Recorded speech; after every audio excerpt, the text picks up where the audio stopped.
There are two evils in this world, and one is interdimensional. It's what some religions may call demons, jinns, rakshasa, asura, and the evil Netru, just to name a few. Evil beings have so many names, but we all understand them as a negative being that draws in lower vibrations and coerces you to conduct evil acts. Well, there's actually another form of evil that's positive, but I'd still consider it evil. There's nuance here. It's a positive evil that appears as something intensely negative, but is usually designed to help you as the soul evolve through overcoming challenges. I'll use some ancient tablets and texts in hopes that by the end of this video, you'll have a clear understanding of the two evils and how to use one of them for growth. But the first form of evil you'll need to avoid at all costs. I'm about to tell you exactly why.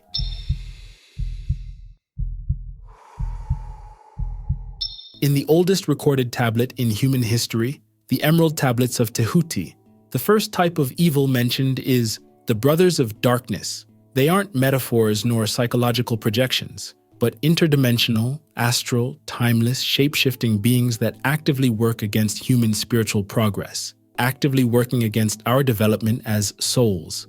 Tehuti warns us, banded together in as order brothers of darkness, they through the ages, antagonist they to the children of men, walked they always secret and hidden, found yet not found by the children of men. Forever they walked and worked in darkness, hiding from the light in the darkness of night. Silently, secretly, use they their power, enslaving and binding the souls of men. This sobering passage paints a picture of an organized, eternal opposition to human spiritual advancement, eternal and immortal just as we are as souls. The Brothers of Darkness aren't restricted by time or space. They exist and have existed across ages, with a singular, demonic purpose, to trap and enslave the soul. Remember, you are the soul. Your human body is just that, your body, while you are the soul. Their methods are well thought out and far-reaching. Tehuti says, "Unseen they come and unseen they go. Man in his ignorance calls them from below. Dark is the way the dark brothers travel, dark with a darkness not of the night. Traveling o'er earth, they walk through man's dreams. Power have they gained from the darkness around them to call other dwellers from out of their plane in ways that are dark and unseen by man. Into man's mind space reach the dark brothers. Around it they close the veil of their night." This passage discusses their ability to infiltrate deep parts of human consciousness, manipulating dreams and thoughts to further their agenda. They don't just influence from afar, but actively invade the sanctity of the human mind and heart, weaving webs of deception, doubt, and misery. The Brothers of Darkness use a strategy of intense spiritual warfare, targeting human potential. Their goal isn't just temporary discomfort or challenge, but a permanent state of spiritual bondage and dysfunction. They seek to keep souls trapped in cycles of fear, ignorance, and base lower-level desires, preventing the realization of higher states of consciousness, preventing realization and preventing awakening of the soul. These cosmic parasites feed off the negative energies generated by human suffering and moral degradation. Every act of cruelty, every moment of despair, every indulgence in lower frequencies and impulses strengthens their hold on the material realm. They drain the life force of the souls that dwell within human form, you and I, to sustain their own existence. If you're starting to understand the threat that these agents of darkness pose, then give us a like and subscribe. I still have a lot more to tell you about them, and then the positive one later. Let me continue. The threat posed by the Brothers of Darkness isn't just individual, but collective. They work to corrupt societies, institutions, and belief systems, creating structures that perpetuate ignorance and spiritual blindness. Their influence can be seen in systems that prioritize material gain over spiritual growth, that foster division and hatred, and that obscure the path to higher truth. Tablet number 7 speaks more about their ancient origins and methods.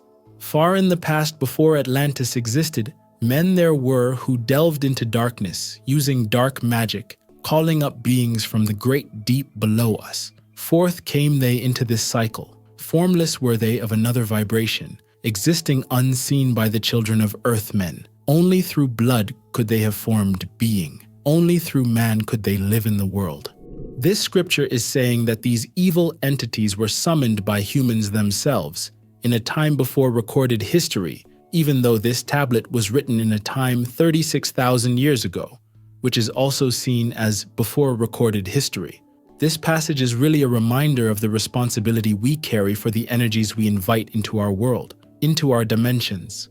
Tehuti continues, "In ages past were they conquered by the masters, driven below to the place whence they came, but some there were who remained. Hidden in spaces and plains unknown to man, lived they in Atlantis as shadows, but at times they appeared among men. Aye, when the blood was offered, forth came they to dwell among men."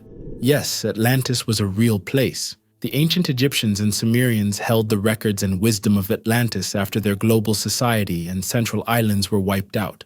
Tehuti is also called Thoth the Atlantean, and he talks a lot about the early days of Atlantis in the tablets. It's written that after the Great Flood, which was in part caused by the Brothers of Darkness, he and a few other Atlanteans escaped and left to teach the people of ancient Kemet, also known as Egypt. The wisdom of early ancient Egypt was brought over by their god Tehuti, and the other Neteru from Atlantis. They're depicted in all the hieroglyphs. The god of wisdom with the ibis beak is Tehuti, but that's its own video, so I digress. That specific passage lets us know while these entities were once defeated, some are still here, hiding in dimensions beyond our current level of perception.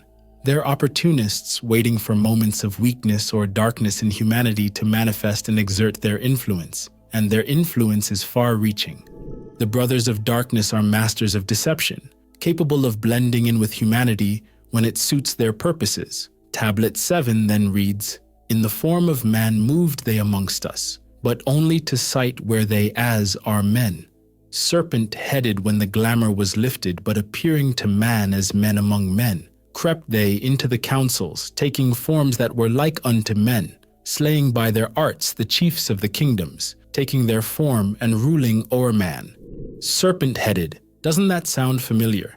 Is this the first account of a reptilian race in recorded human history? These entities can shapeshift, disguising themselves as humans and infiltrating the highest levels of power and influence. They're not just working from the shadows, they're actively shaping human society to serve their dark agenda. Don't get it confused. 99.9% of the wisdom in the tablets is deeply positive in nature, but I wanted to make a video on these dark natures to help our community learn about the evils. Tehuti tells us, "Only by magic could they be discovered. Only by sound could their faces be seen. Sought they from the kingdom of shadows to destroy man and rule in his place." Remember, magic equals energy. Seek within thy heart of the flame your Sekhem, Chi, Prana, soul force. Cultivate it, that's magic. That's how we banish and avoid those entities. Cultivate the discernment needed to recognize these entities and their influence in our world. Comment below if you now have a better understanding of this type of evil. Now let me talk about the evil that's designed to help us grow as souls.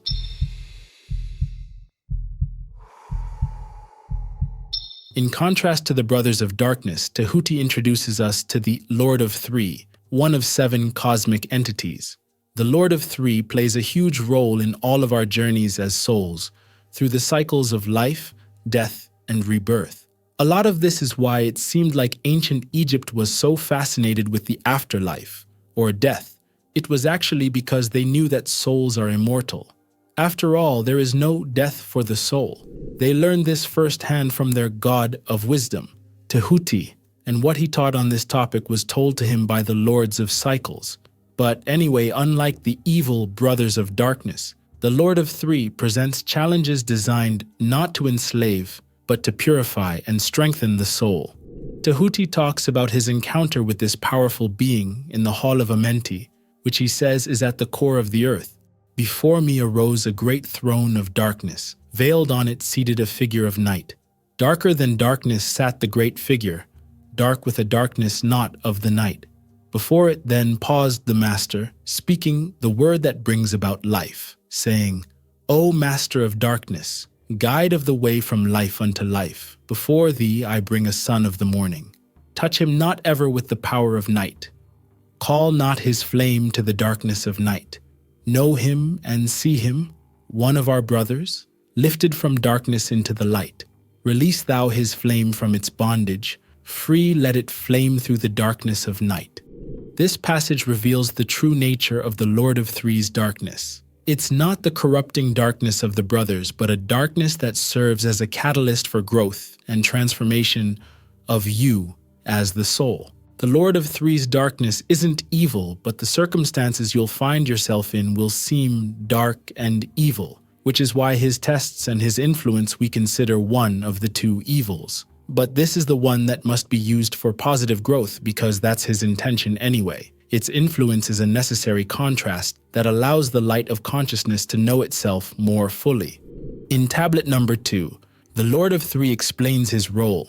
These are lights that are souls among men, growing and fading, existing forever, changing yet living, through death into life. When they have bloomed into flower, reached the zenith of growth in their life, swiftly then send I my veil of darkness, shrouding and changing to new forms of life.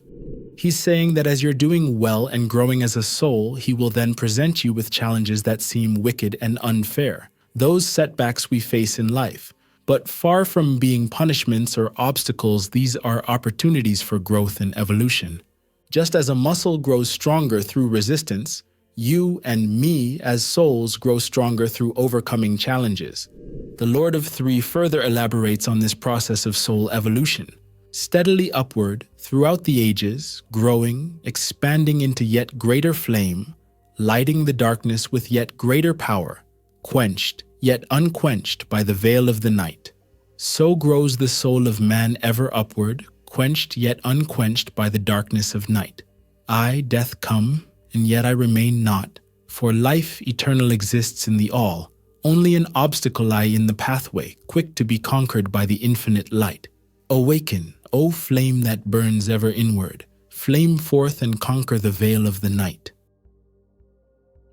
The veil of night is the illusion of all things lower vibration that seems to control us at times. But it's a veil, and you can only see through it with your inner eye. Then you'll be able to see through that illusion of darkness, the veil of the night. Quenched yet unquenched by the darkness of night. He means that even though the trials he puts seem evil and may place you in momentary darkness, you're not truly trapped in it, or you shouldn't be. Your soul is not truly quenched by his darkness. It's only a test that we must pass to break the cycle of rebirth and ascend to higher dimensions of consciousness. He describes himself as death because in the hierarchy of the Lords of Cycles, he is number 3 and is responsible for death, rebirth, the testing of souls, and the purifying of souls. So he is death itself.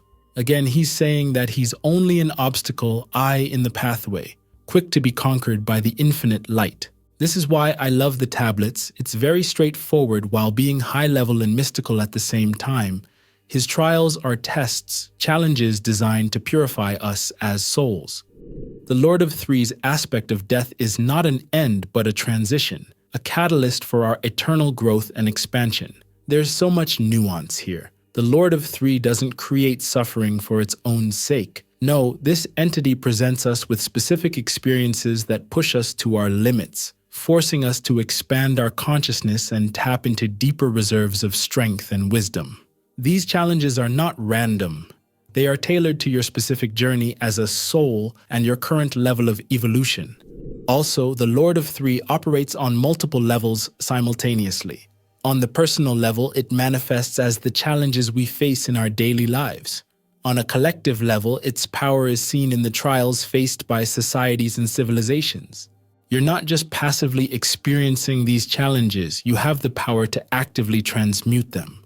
This is where practices like shadow work, meditation, qigong, yoga asanas, pranayama, emotional release techniques, and somatic experiencing come in. These are timeless sciences of cosmic self-realization.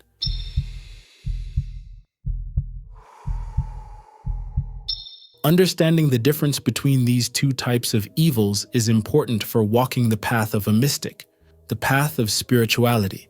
The brothers of darkness seek to keep us trapped in ignorance and fear, while the challenges of the Lord of Three give us opportunities for growth and ascension. They may seem the same, but they are not. The key lies in our response to these forces. When faced with a challenge or difficulty, we gotta ask ourselves, is this experience pushing me to grow and evolve, or is it trying to keep me trapped in lower states of consciousness? Does it have an opportunity for learning and expansion, or does it only want to exploit my fears and weaknesses? Let me say that again. Ask yourself, is this experience pushing me to grow and evolve, or is it trying to keep me trapped in lower states of consciousness? Does it have an opportunity for learning and expansion, or does it want to exploit my fears and weaknesses? This discernment isn't always easy, as both types of evil can manifest as difficulties or challenges in our lives, but the intent and outcome of these challenges are fundamentally different. Let me explore some examples to illustrate that. Number 1.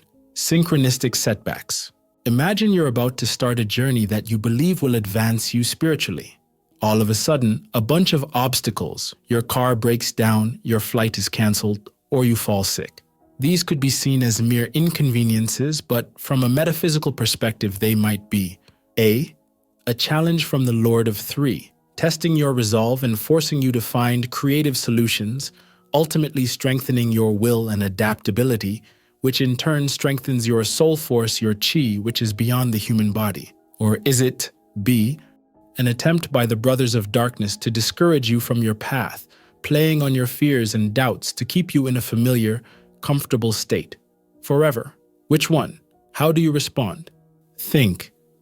Do you see these setbacks as opportunities to practice patience and problem solving, or do you allow them to defeat you and abandon your journey? Number 2. Relationship conflicts. Consider a recurring conflict in a close relationship.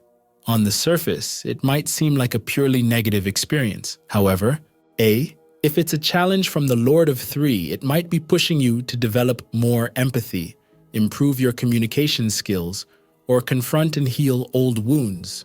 Or is it B, if it's an influence from the brothers of darkness, it might be attempting to keep you trapped in cycles of blame, resentment, and separation, feeding off the negative energy generated by the conflict. Think. The difference is in the growth potential. Does facing this conflict offer a path to greater understanding and connection, or does it only seem to deepen the divide? Number 3. Dark night of the soul. Many spiritual traditions speak of the dark night of the soul, a period of deep spiritual crisis and questioning. This intense experience could be A, a profound challenge from the Lord of Three, stripping away old beliefs and identities to prepare you for a higher level of consciousness. Or is it B, an attack from the brothers of darkness, trying to break your spirit and lead you into despair and disconnection from your spiritual path? The key is in the outcome. Does this experience, however painful, lead to a deeper connection with your true self and the universe, or does it leave you feeling more isolated and hopeless? Number 4. Temptations and distractions. In your spiritual practice, you might encounter temptations or distractions that pull you away from your path. These could be A, tests from the Lord of Three, strengthening your resolve and helping you clarify your true priorities. Or is it just B, subtle manipulations from the brothers of darkness, designed to slowly pull you off course and into lower vibrational states? Let's think. The difference is in the long-term effect. Does overcoming these temptations leave you feeling stronger and more committed to your path, or do they slowly destroy your spiritual practice over time?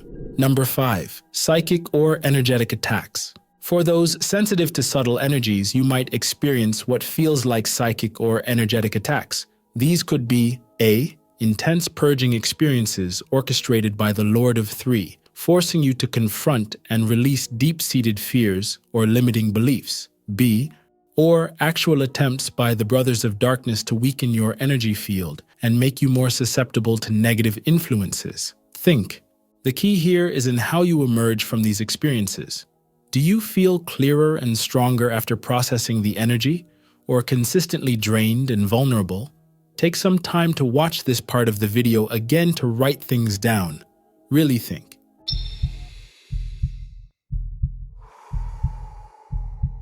As you navigate the complexities of your spiritual path, You gotta remember that the light of your divine nature is the most powerful force in the universe, capable of dispelling even the deepest darkness. In tablet number 6, Tehuti sheds light on how to move. Listen, O man, and heed ye this wisdom. Even as darkness, so is the light. When darkness is banished and all veils are rendered, out there shall flash from the darkness the light. By understanding the true nature of the Brothers of Darkness and the Lord of Three, we can navigate our spiritual path with greater wisdom and clarity. We can discern between the corrupting influences that seek to derail our evolution and the transformative challenges that propel us forward. In that same tablet, tablet number 6, Tehuti gives us clear instructions for dealing with the dangerous evil. Surrender not your soul to the Brothers of Darkness. Keep thy face ever turned toward the light. Know ye not, O man, that your sorrow only has come through the veil of the night? Ay, man, heed ye my warning. Strive ever upward, turn your soul toward the light. For well know they that those who have traveled far towards the sun on their pathway of light have great and yet greater power to bind with darkness the children of light. Learn to discern between the two, and as we face each challenge presented by the Lord of Three, we have the opportunity to transmute darkness into light, ignorance into wisdom, and separation into unity. Each trial overcome is a step towards our ultimate awakening, our reunion with the All.